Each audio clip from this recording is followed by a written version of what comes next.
As leaders plan for that vaccine, COVID-19 survivors here in the metro are working to educate the community on what happens after you recover from the virus.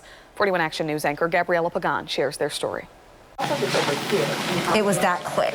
Honestly, I don't really think I understood how close to death that I was until looking back. At an appointment back in November, Daisa's health took a sudden turn for the worse and her vitals dropped within a matter of minutes. I basically crashed there.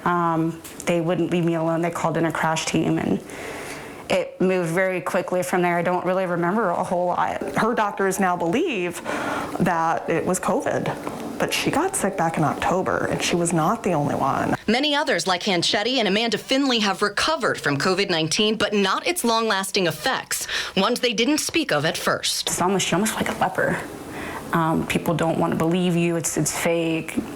And so she had actually created the group originally. Amanda Finley came down with the virus in March, and since then, she and Hanchetti have bonded over their recovery and the desire to support and share knowledge, creating the COVID-19 Long Haulers group for survivors, those still battling, and their caregivers. When 7,500 people come together to say, "Me too," that's not something to brush off. It started out as just sort of something to compare notes, like, hey, my nails are chipping really weirdly. I've got this strange rash on my face.